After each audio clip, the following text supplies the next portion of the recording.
Hello students, so this is our lecture 15 of our subject digital system design, and today's topic is the starting of sequential circuit, the basics of sequential circuits, in which we will be covering the first component, that means the flip flop. So, these are the contents of today's lecture. In our previous lectures we have covered combination circuits. So, we will start with the difference between the combination and sequential circuits, and then we will be getting the concept of memory. So, how these sequential circuits, what is the concept behind preparation of these sequential circuits? The very basic operation is the latching operation. So, we will start with the latching operation, then how a clock is added to that latch, okay, to prepare the flip flops. So, flip flops as storage elements. So, we will be covering these 4 flip flops. So, these are the contents of today's lecture. Okay. So, let us start with the first topic, difference between combinational circuits and sequential circuits. So, this is the simplified difference table of combination and sequential circuits. First thing, it is quite evident from the block diagram that in a combination circuits there are some inputs, okay, there are some inputs and there are some outputs, and it can be clearly seen that there is no relation between that this output is dependent on the previous version of its own. That means, we can see that the only relation which is existing is that the input will be deciding the output, nothing else. Okay. So, we do not need to remember anything previous, what was the previous input, what was the previous output, nothing has to be taken care of in case of sequential circuits, but in case of combination circuit, but in case of sequential circuits we can see that there are some inputs. Okay, these are my inputs and these are the outputs, and some of the outputs or maybe all the outputs, it can be specific to my application. So, some of the outputs will be sent back towards the input side. That means, there has to be some memory element, there has to be some memory element which is capable of storing the previous version of the output. So, that it is being transmitted towards the input side, and that means my fresh inputs and previous outputs will be helping me in deciding what will be my next output. Okay. So, at any point of time I can see that the output which is being generated is a function of two things, presently applied inputs and past outputs. So, we can see that output depends only on present input, and here output depends not only on the present input, but also on the past ones. So, past one can be input, past one can be output. So, limited functionality, as we are not having the concept of memory. So, previous things cannot be retained. So, we can perform simple operations like if this is input, what should be the output. So, all these kind of applications require combination circuits, but these are complex circuit, but enhanced functionality. Okay. So, these sequential circuit, definitely these are complex ones, but they can be used to design some enhanced functionality of applications that which require some more specific tasks to be performed. Okay. These are memoryless and these have memory. Then the last point of examples, anything which we have covered in our unit 2 are combination circuit, adder, subtractor, multiplexers, demultiplexers, encoder, decoders, code converters, barrel shifter. Okay. So, all those things are in the category of combination circuits, and in case of sequential circuits we will be having flip flops as the basic building block, then registers, counters, pulse generators, sequence detectors, all those things are example of sequential circuits. Okay. So, this is the basic point of difference between the two, combination and sequential circuits. So, let us proceed with the basic concept of memory, how this memory concept comes into the picture. So, how data can be stored. So, all these things can be started with a basic cross coupled inverter. So, that means cross coupled inverter means two inverters are connected together, that means output of one is connected to the input of other. So, we can easily see that if this is 0, then this 0 is reaching here, and for this 0 I will be getting a 1 here, and this 1 is reaching at the input of this inverter, and for this I will be getting a 0, which will be going back to the this second inverter, and we can see that if we assume that my output is 0, that if this is 0 then this is 1. So, this thing is holding on, this is not going to change. So, that is why we are saying that latching means this 0, this bit is latched, that means this bit is stuck in this circuit, this bit is stuck in the circuit, I cannot change it. Similarly, if I assume that if it is 1, if I again perform this operation, if I assume that it is 1, then this 1 will reach here, and for this I will be getting a 0 here, this 0 will reach at the input of this inverter, I will be getting a 1 here, and this one will again go to this side, and I can see that this again this is latched, this thing is again latched. So, I can see that if I am able to cross couple the output of two inverters, then I am able to latch a bit, one bit can be stored between the cross coupled inverters, but there is no point performing this latching operation if I am not able to store that bit either 1 or 0 as per my requirement. So, that means this cross coupled inverter has given me a concept that bits can be latched, but to specifically latch a bit, that means if I want to latch 1, if I want to latch 0, or if I want to, now we will be using storing in place of latching. So, if I want to store 0, what I need to do, if I want to store 1, what I need to do. So, for this we have introduced these inputs, okay, and this cross coupled inverter has now converted to NAND version. So, okay, so this is the NAND version, it is known to us, sorry, this is known to us that if there are only one input or two inputs of NAND gates are connected together. So, this arrangement is actually the same cross coupled inverter, but this inverter is now prepared in form of NAND, okay, because NAND is a universal gate, inverters can be prepared using NAND gate by simply connecting the two inputs. If you are getting confused, you can use this arrangement as well, okay. So, these are two input NAND gates in which both the inputs are connected to a common point. So, this is again a cross coupled inverter, okay, cross coupled inverters, but we have introduced extra inputs S and R. So, with this S and R, now we can selectively store 1 and 0 in this resistor. So, we can check that if I choose this 1 0, okay. So, if I am randomly taking an example, if I choose this 1 0, what will be the action? So, for this I have to assume that my previous output was 0. So, this must be 1. So, this 1 will be reaching here and this 0 will be reaching here. So, for this 1 well I will be getting a 0 at the NAND, for this 0 0 I will be getting a 1 at this NAND. So, for this 1 0 I can see that this 0 is stored. I am not proceeding further with the feedback because I can see that the output are not going to change. So, this is stage 1, this is stage 2, stage 1 and stage 2 both are identical. So, that means I need not to resend these feedbacks for further action because this is not going to change. Okay. Similarly, for the other case, let us consider that, let us change the color. Okay. So, for let us assume that previous output was 1. So, it must be 0. So, for this 0 has reached there and this 1 has reached there. Okay. So, for this 1 0 case, now output will be 1 and again for this 1 0 output is 1. Now, you can see that these stages are not identical, this S1 and S2 are not identical, that means I cannot stop here, I need to send this feedback again back to this circuit. So, this 1 will be sent here and then this 1 will be sent here. So, this 1 1 output will be 0, for this 1 0 output will be 1. Now, I can see that again third state is again different. So, I need to send this feedback again back to the circuit. So, this one again reaches here. So, this 0 again reaches from this path reaches here. So, for this 1 1 I will be getting a 1, for this 0 0 I will be getting a, so for this 1 1 I will be getting a 0 and for this 0 0 I will be getting a 1.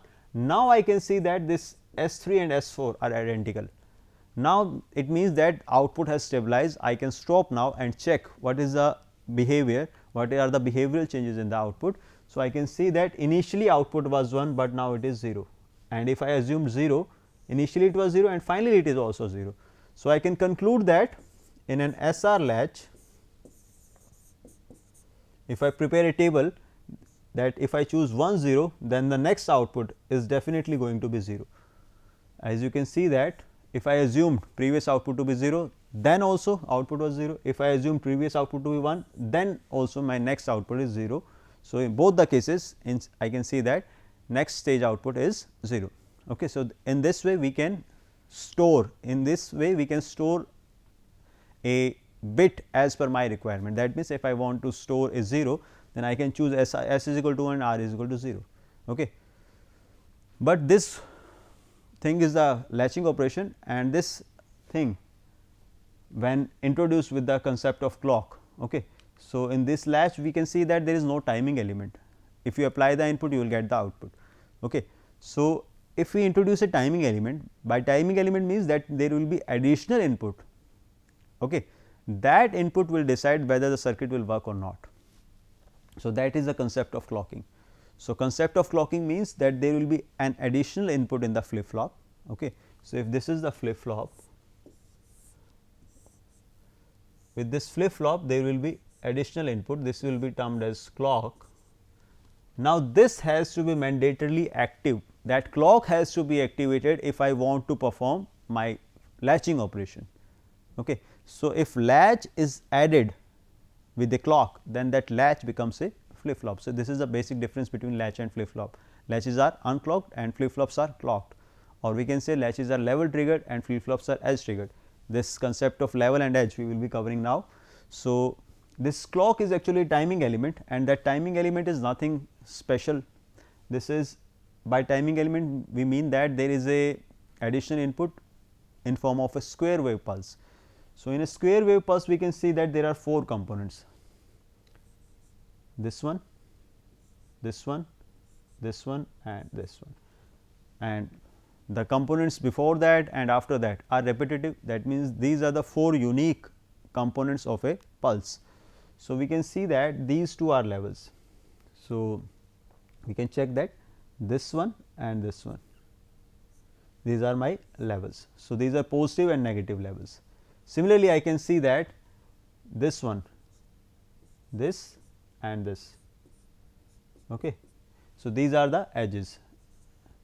So, these are my edges.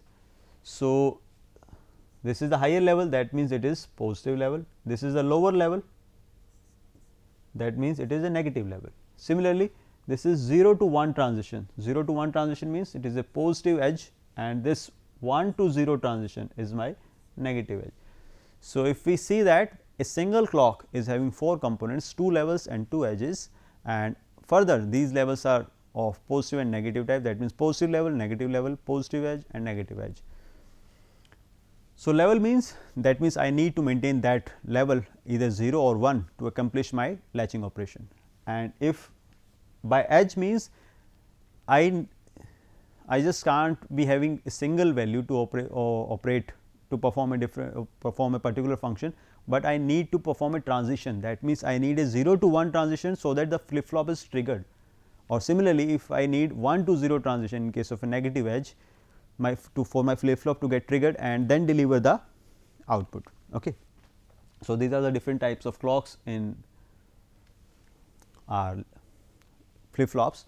So, by clock means merely applying the inputs will not give the output. That means, if you apply the input and you are expecting for this input I will be getting this output. So, this will not be taking place, but a timing pulse should also trigger the circuit to accept the inputs. A timing pulse, this timing pulse will trigger the circuit. At that triggering point, the inputs will be accepted by the circuit, and after that my output will be delivered. Okay. So, this is the concept of clock. So, without this clock, synchronous sequential circuits cannot be designed. I am not saying sequential circuits cannot be designed, sequential circuits can be designed without clock, but those sequential circuits will not be termed synchronous. That thing we will be covering later on in our coming lectures. Okay.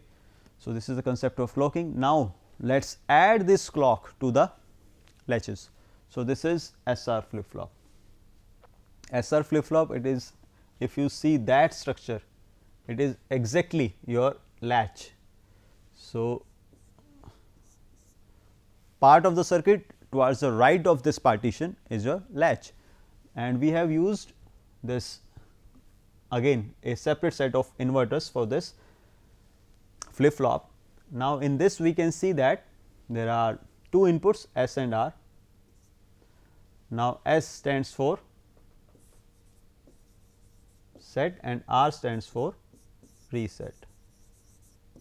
Okay. So, for that 1 0 case I am repeating again. So, in this I have mentioned 1 0 is equal to 1, in SR latch it was reverse, for 1 0 I was getting a 0, okay. But as the name suggests, S stands for set, R stands for reset. So, for that purpose I have deliberately used these inverters. Why I am saying these are inverters, they does not seem to be inverters, but they will act like inverters because this clock I will not be saying throughout the unit 3 that clock is high, okay, clock is low. I will not be saying that clock is this, clock's value is 1 or 0. I will be saying clock is activated. So, clock is activated, that means it can be any kind of clock, positive level, positive edge, negative edge. So, by saying this I will be saying the clock is activated. So, clock value will only tell me that the circuit should start working, okay. So, if it is activated, that means circuits can start working. So, for rest of the circuit, if this NAND gate is only having one input, then it will be considered as a inverter, okay. So, for this again for this 1 0 case, this 1 will be converted to 0 and this 0 will be converted to 1, okay. So, for this 0 will reach here, this one will reach here. We have to assume this q, let us assume that q is 0, then q bar will be 1, this 0 reaches here and this 1 reaches here. For 0 1 I will be having 1, for this 0 1 I will be having 1. Now, I can check that these two states are not identical, this is my state 1, this is my state 2, these states are not identical, that means I have to proceed with the feedback. That means, this 1 has reached there and this one will be reaching this point. So, these values are updated. For 0 1 I will be getting a 1, for 1 1 I will be getting a 0. I can still see that S2 and S3 are not identical, that means I have to further proceed with the feedback process. So, this one will reach here and this 0 will reach this above NAND gate, okay. So, for this 0 0 arrangement I will be having a 1 at the output, for this 1 1 I will be having a 0. Now, I can check that S3 and S4 states are identical, that means, now I can stop and check what is the behavioral change.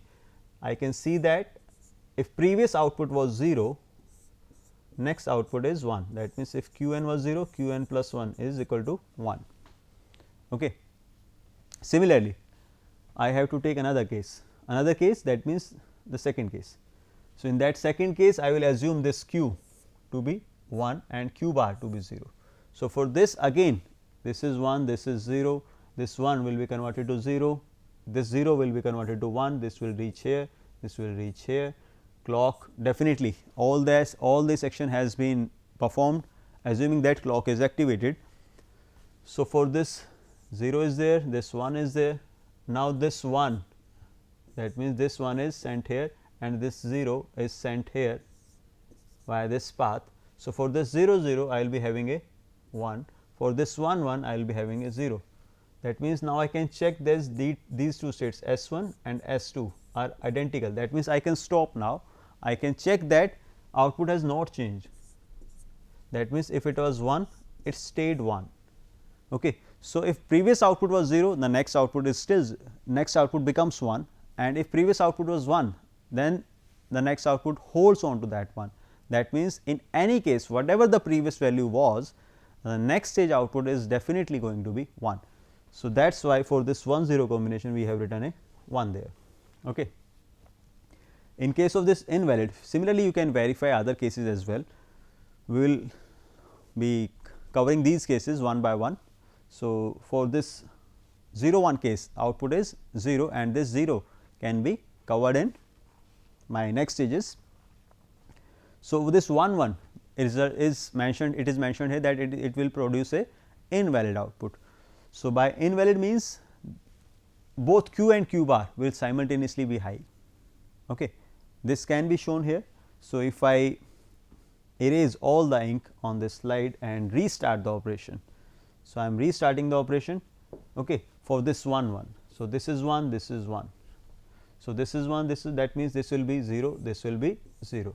Now, if I assume this as 0 or this as 1, it can be checked from here only. I need not to even apply the, I need not to even check the previous stage outputs. I can simply see that for both these NAND gates, one of the input is fixed to 0, and I can simply make a statement that if in a NAND gate one of the input is low, the output is definitely going to be high.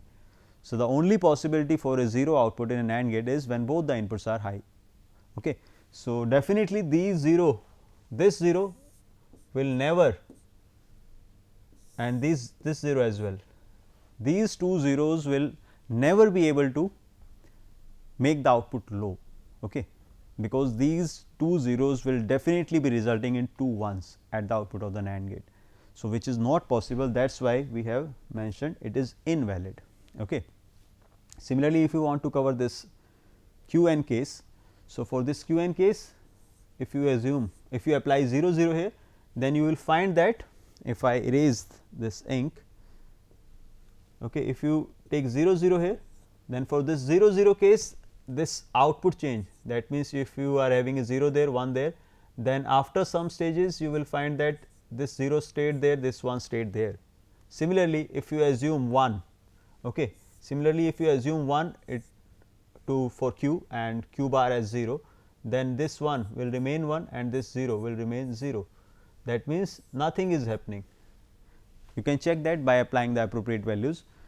So, for this arrangement we can see that there is no change in the output. So, that means if q n is 0 or 1, next output is the same, that means the next stage output is similar to the previous one, that means there is no change in the output. Okay. So, this is SR flip flop. Similarly, we can proceed with the JK flip flop. Next set of flip flop. JK flip flop was introduced to overcome that invalid case. So, we can jump straight away to this invalid case. Rest of the cases we can see that they are identical to the SR flip flop. The only change is this 1 1 condition. So, for j is equal to 1 and k is equal to 1, if we are applying this thing at the output input side, now I cannot say that these two gates are my inverter, because there are two additional connections. This connection, this q is now also sent to this gate. If I mark this as these gates as 1, 2, 3 and 4, that means q is reaching input of 2 and 4. Similarly, q bar is reaching input of your 1 and 3. Okay. So, this you can see from here, this q is reaching this thing and fourth one from this one, this path. Similarly, q bar is reaching 1 and 3. So, with this arrangement, let us take the case of this one. Let us assume that q is equal to 0, this q bar must be equal to 1. Okay. So, this 1 will reach here and here, here, and similarly this 0 will reach here and here. So, now the clock is applied. The clock is applied for this 1 1, I will be getting a 0, for this 1 0 I will be getting a 1, for 0 1 I will be getting a 1, for 0 1 I will be getting a 1. Okay. I can see that these states are not identical. So, I will proceed further with the feedback. So, this one will be retransmitted back to the q bar will be transmitted to 1 and 3 again, this q will be transmitted to 2 and 4 again. So, this will be updated now because it is 1 now. So, now one thing has to be kept in mind, in SR flip flop these 1 and 2 gates were having the clock, but they were not having the feedback paths. That means, they were independent of the feedback, but we can see that now these feedbacks are also there and clock is also there, but clock is a timing element, that clock has already passed. So, this clock will now not participate, and due to lack of participation of clock, these two gates will not be functional anymore. So, they will be getting the feedbacks, but they will not be corresponding to those updated feedbacks. Okay. So, for this 0 1, this will be 1, this 1 1, this will be 0. That means, this value and this value, this is not going to change. Okay.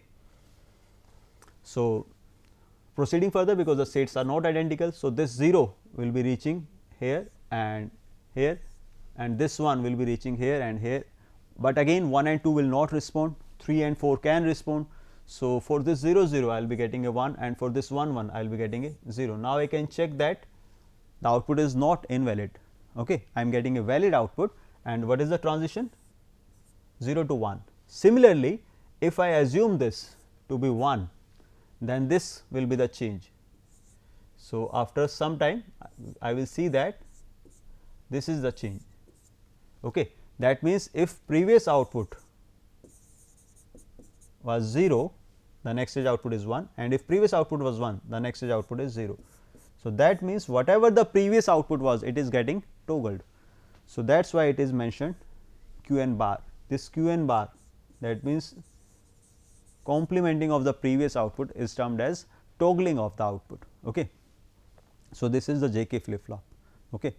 So, now let us proceed towards the next flip flop, D flip flop. So, D flip flop is not a separate flip flop, it is only prepared using SR flip flop or JK flip flop. It can be prepared using any of these flip flops, SR or JK. And how it can be prepared? By simply connecting a NOT gate between the inputs. That means, if this is the SR flip flop and I connect a NOT gate between the inputs, you can take a JK flip flop as well, it will not affect the output of this circuit. Now, I can see that if I apply a 0 here, then 0 will go there, and 0 will be reaching S, and this 1 will be going to R because of this NOT gate. Similarly, if I apply a 1 here, then this 1 will reach S and this 0 will reach R. So, in any case, I can see that there are only two possibilities in that SR, either it will be 0 1 input or it will be 1 0 input. That means, in an SR flip flop, the middle two rows are considered only for this D input. If I apply D is equal to 0, this D is equal to this, then this arrangement is not possible, this arrangement is also not possible, because D is equal to 0 means S and R have to be complemented, because there is a NOT gate in the circuit. Okay. So, the first and last rows are eliminated. So, for this 0, S is 0, R is 1, and for 1, S is 1, R is 0.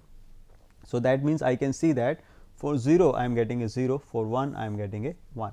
So, this is summarized in form of a shortened truth table, which can be remembered very easily, that D flip flop performs no, we can say, arithmetic or logic operations on the input.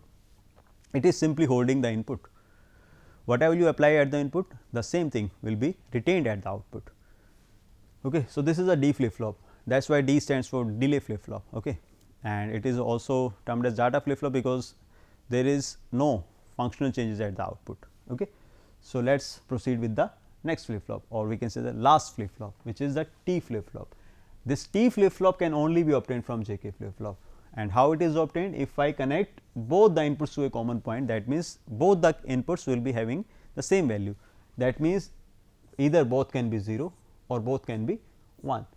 So, if we take the case of JK flip flop, that means, this middle two cases are not possible in which J and K are not identical. So, we can check that for t is equal to 0, this 0 0 possibility is this, and for t is equal to 1, 1 1 possibility is there.